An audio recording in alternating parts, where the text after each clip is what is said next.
안녕하세요. 남성들을 위한 힐링 리뷰 채널 기즈모입니다. 자, 오늘은 기즈모 채널에서 좀처럼 볼 수 없는 스마트폰 리뷰입니다.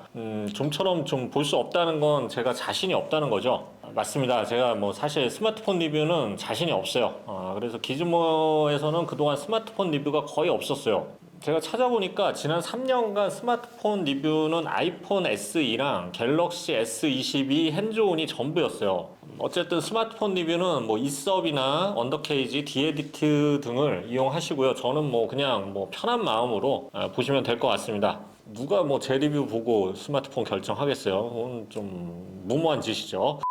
자, 오늘 리뷰는 갤럭시 Z 플립 4 준지 에디션입니다. 준지 에디션, 자, 이번에 이어폰도 준지 에디션 구매를 했는데 사실 저는 준지가 뭔지 몰랐어요. 다만 이제 블랙 색상을 선호하고 패키지에 이 전용 케이스도 들어있어서 뭐 따로 이거 사려면 또 택배 붙여야 되고 막 귀찮죠. 그래서 그냥 겸사겸사 샀습니다. 참고로 가격은 준지 에디션 출시가는 131만 원대인데 할인 혜택 포함하면 뭐 120만 원대에 살 수가 있었어요. 그래서 일반 Z 플립 가격하고 큰 차이가 없네요. 근데 한정판인데도 비교적 합리적인 가격이고 쉽게 살 수 있어서 무엇보다 좋았어요. 그래서 뭐 제품이 한정판이 아니라 살 사람이 한정돼서 한정판인 것 같아요. 예전에 이제 톰 브라운 에디션은 이게 3분 만에 완판이 됐다고 하는데 저는 이제 톰 브라운보다는 블랙 디자인의 이 제품이 더 취향에 맞습니다. 뭐 톰 브라운은 명품 브랜드라서 아마 인기가 있었겠지만 뭐 기계가 명품이면 뭐합니까? 사람이 명품이야죠. 뭐 그렇다고 제가 뭐 명품이라는 얘기는 아니고요. 자, 어쨌든 리뷰 시작하겠습니다. 편하게 보세요. 네. 자, 디자인부터 볼게요. 준지 에디션인 만큼 박스가 굉장히 큽니다. 박스 구성품을 볼까요? 준지 에디션은 레더 커버가 하나 들어있고요. 멀티백이 하나 더 들어있어요. 커버를 한번 씌워 볼게요. 커버를 이렇게 씌우면 뭐 고급스럽네요. 대신 이제 두께가 조금 더 두꺼워집니다. 두께가 조금만 더 얇았으면 좋았을 뻔했어요. 자, 이번에는 멀티팩을 볼까요? 캔버스 재질이고요. 손잡이도 있고 끈도 있어서 들고 다니거나 어깨에 메고 다닐 수 있어요. 그리고 퀄리티는 아주 좋습니다. 멀티백은 이 와이프나 여자친구에게 선물로 주면 좋을 것 같아요. 일석이조네요. 뭐 한정판이라고 하면 더 좋아하겠죠. 자, 또 하나가 준지 전용 테마인데요. 배경 화면과 아이콘 등이 있는 특별 테마입니다. 블랙 앤 화이트로 이루어진 아주 시크한 테마인데 이 테마는 준지 에디션을 구입한 사람만 다운받을 수 있고요. 일반인이 다운받으려면 19만 원을 내야 돼요. 이게 좀 심하네요. 자, 이제 본 제품을 한번 보겠습니다. 이 스마트폰은 이게 놀랍게도 접을 수 있는 폰입니다. 뭐 놀랍진 않죠. 근데 벌써 세 번째 버전이니까. 근데 저는 이제 폴더블 폰을 처음 리뷰를 하니까 놀랍습니다. 이게 막 접혀요. 이게 이렇게 안 끊어지나? 이렇게 막 접었다 펴도? 신기하네. 자, 안쪽을 보면은 힌지 주름이 눈에 띕니다. 이건 어떻게 할 수 없는 거겠죠? 이건 방법이 없어요. 주름은 계속 있어요. 이게 뭐 안 보인다고 하면 이상한 사람이에요. 현재 화웨이나 샤오미, 모토로라 등에서도 폴더블 폰이 나오곤 있는데 뭐 현재 국내 인지도가 있고 상업적으로 성공한 폰은 갤럭시 Z 폴드 시리즈랑 Z 플립 시리즈 두 가지밖에 없죠. 그래서 처음에는 이제 뭐 기술의 좀 신기함이나 기능성 등을 강조를 했는데 뭐 써보니까 뭐 특별할 건 없고 지금은 그냥 명품 콜라보나 다양한 콜라보 등에서 보이듯이 이렇게 패션성에 좀 중점을 두는 것 같아요. 자, 디자인 보면 전후면 무광 재질의 프레임만 금속 재질입니다. 전반적으로 굉장히 고급스럽고 요 금속 재질이 부드러워요. 굉장히 좀 부자처럼 보여요. 이게 톰 브라운 버전이면 조금 더 부자 같겠지만 준지 에디션도 준 부자 정도는 보여요. 디스플레이는 바깥쪽에 1.9인치 512-260 해상도의 슈퍼 아몰레드 디스플레이가 탑재됐고요. 커버를 열면 6.7인치 아몰레드 디스플레이가 탑재되어 있습니다. 참고로 펼친 상태의 두께는 6.9mm, 접힌 상태에서는 최대 17.1mm, 가운데가 살짝 벌어져 있어요. 그리고 무게는 187g이에요. 묵직하죠? 전작에 비해서 4g 정도 더 늘어났다고 합니다. 외부 1.9인치 디스플레이는 시계를 비롯해서 문자 메시지, 뭐 카메라 촬영 시에 모니터도 가능하고요. 뭐 다양한 위젯을 깔아서 뭐 더 많은 기능을 즐길 수 있습니다. 카렌다도 나오고요. 충분히 쓸만하고요. 화면 가시성도 좋아요. 특히 이제 시계 보려고 그때그때마다 열지 않아서 편하죠. 자, 본 화면은 6.7인치 아몰레드 디스플레이인데요. 120Hz 주사율과 2640, 1080 해상도 화면인데 전반적으로 화질이 상당히 좋고 이 색도 색 재현성도 굉장히 정확한 편이에요. 굉장히 색감 화려해요. 그리고 밝기는 살짝 낮은 편입니다. 베젤은 저는 이제 처음 봤는데 일반 갤럭시 S 시리즈에 비해서는 살짝 더 베젤이 있는 편이에요. 이게 아무래도 폴더블 폰의 특성이겠죠. 자, 이 화면이 120Hz면 주사율이 120Hz면 아무래도 게임을 한다든지 영화를 본다든지 할 때 더 부드러운 화면을 즐길 수가 있죠. 대신 배터리는 한 10% 정도 더 닳는다고 해요. 그래서 일반 60Hz로 또 전환할 수 있는 메뉴도 있습니다. 지문 센서는 왼쪽 측면에 있는 전원 버튼에 있고요. 얼굴 인식도 물론 지원을 하고요. 방수 등급은 IPX8 등급의 방진 방수 등급인데 방수는 완벽하죠. 8등급이니까. 근데 폴더블 구조상 이 방진 성능이 없습니다. 그래서 진흙탕이나 모래 등에 빠뜨리면 이런 데 낄 수가 있겠죠. 빠뜨리지 않게 조심해야 해요. 자, 카메라를 보면 두 개만 달렸어요.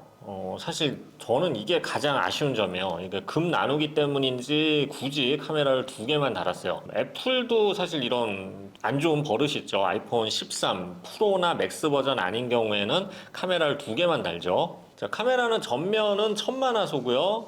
후면에 두 개는 각각 1200만화소 카메라입니다. 카메라를 제가 테스트를 해봤는데요. 아이폰 14와 비교를 하면 좋은데 지금 14가 아직 지금 구하긴 했는데 오고 있어요. 그래서 갤럭시 S22 카메라랑 같은 장면을 한번 찍어 봤는데 기본 세팅 값이 살짝 오버 노출이 돼 있어서 화사하게 찍힙니다. 그러니까 채도가 좀 높고 밝게 찍혀요. 그래서 정밀한 사진보다는 인물 사진에 최적화된 카메라라고 보면 될 것 같아요. 이 G 플립은 이 반으로 접으면 전면 카메라가 아닌 후면 카메라로도 셀카를 찍기가 아주 편하죠. 그래서 이 제품은 셀카를 많이 찍는 사람들에게 더 유용한 카메라 세팅을 했다고 보면 될 것 같습니다. 야간 카메라 성능이 더 향상됐다고 해서 어두운 곳에서도 촬영을 한번 해봤는데 야간 카메라는 확실히 괜찮아요. 상당히 디테일이 좋고요. 정확한 색감을 보여줬어요. 이 정도면 스마트폰 카메라 중에 정상급의 아주 만족스러운 품질입니다. 자, 성능을 보면 스냅드래곤 8 플러스 1세대 칩셋이 쓰였는데 이제 긱벤치나 3D 마크를 돌려보긴 했어요. 근데 점수를 보면 전 세대에 비해서 당연히 향상됐고 특히 멀티코어 성능이 많이 향상된 것이 느껴집니다. 그래서 멀티태스킹 할 때 여러 개를 띄워놨을 때 좀 더 원활한 성능을 보여준다는 얘기겠죠. 다만 전 제품에 갤럭시 S22에 고스 사태가 있었죠. 이번엔 고스가 아니겠죠. 그러길 빕니다. 램은 8GB 고정이고요. 내부 저장 공간은 256하고 512GB가 있는데 준지 에디션은 256GB만 제공을 합니다. 배터리 용량은 3700mAh입니다. 배터리 테스트 해봤는데요. 볼륨 40%, 화면 밝기 60%로 와이파이 영상을 스트리밍하는 테스트에서 12시간 정도를 버텼어요. 그리고 일반 사용 테스트에서는 8시간 30분 정도를 버텼고요. 이 정도면 큰 불편이 없는 사용 시간이라고 할 수 있죠. 근데 아이폰 14 프로급이나 맥스급 아니면 갤럭시 S22의 울트라급에서는 사실 시간이 더 이거보다 1.5배 가까이 더 늘기도 해요. 근데 전작 Z 플립 3가 워낙 배터리가 좀 광탈하는 이슈가 있었기 때문에 이 정도면 만족스러워요. 그래서 이 부분은 확실히 개선이 된 것 같습니다. 자, 참고로 충전 용량은 25W입니다. 다만 패키지에는 충전기는 들어있지 않습니다. 환경을 위해서겠죠. 마진을 위해서가 아니겠죠. 그러길 빕니다. 자, 이번에 이 폴더블 폰을 제가 처음 써봤다고 했죠. 그래서 이것저것 써봤는데 사실 핸드폰이 접혀서 이게 기능적으로 크게 좋은 점은 잘 모르겠어요. 근데 이제 기능 중에 좀 특별한 기능이 있는데 영상이나 사진 촬영할 때 화면을 이분할해서 밑에는 조작을 하고 위에는 화면을 보는 거, 요 점하고 유튜브 영상 같은 거 볼 때 화면 나눠주면서 마찬가지로 위에는 영상 보고 밑에는 다른 거 하고 이런 거 정도가 장점인데 이게 장점이 맞나? 그래서 뭐 사실 이게 폴더블 디자인의 장점을 느끼기 위해서는 6인치 이상의 대화면을 가진 갤럭시 Z 폴드를 추천을 드려요. 근데 이제 그 제품은 사실 좀 너무 무겁죠. 그래서 저처럼 이렇게 가벼운 폰을 선호하는 이들에게는 좀 아쉽습니다. 그래서 갤럭시 Z 플립 시리즈는 뭔가 이제 패셔너블한 제품을 선호하는 분들에게 좀 잘 맞는 제품이고, 셀카 많이 찍는 분, 이런 분들하고는 잘 맞는 제품이죠. 저와는 정말 진짜 안 맞아요. 제가 왜 그동안 갤럭시 Z 플립 리뷰를 못 받았는지 알 것 같습니다. 그냥 갤럭시 Z 폴드는 나랑 잘 맞는데 왜 그것도 리뷰를 못 받은 거야? 자, 정리해 보겠습니다. 갤럭시 Z 플립 4는 전작의 가장 큰 단점이었던 배터리 문제를 어느 정도 해결을 했고요. 카메라 성능도 살짝 개선이 됐습니다. 뭐 그 외에는 크게 달라진 점은 없는 것 같아요. 뭐 전작을 리뷰를 안 해서 모르겠지만 디자인적으로 봤을 때는 뭐 크게 달라지거나 기능상으로 크게 늘어난 건 없어요. 근데 뭐 전작을 이제 접하지 않았다 해도 이제 폴더블 제품을 처음 리뷰하는 제 입장에서는 충분히 이제 고급스럽고 굉장히 완성도가 높은 폰이었어요.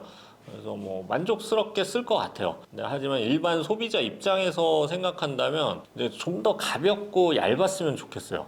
어차피 갤럭시 Z 폴드 시리즈가 대형 화면을 맡고 있기 때문에 갤럭시 Z 플립 시리즈는 물리적 크기를 조금만 더 줄이는데 더 집중을 해도 화면이 약간 더 작아지더라도 좋았을 것 같은 게 제 개인적인 바람입니다. 그러니까 이제 150g대 무게 정도의 최대 두께도 한 15mm 이하로 만든다면 좀 더 소비자 입장에서는 더 만족스러울 것 같아요. 카메라 쪽도 사실 살짝 아쉽죠. 더 가볍고 더 저렴하면서 더 작은 갤럭시 S22도 트리플 카메라 3개를 지원하는데 이거는 펼치면 더 큰데 두 개의 카메라만 지원하는 건 아쉬워요.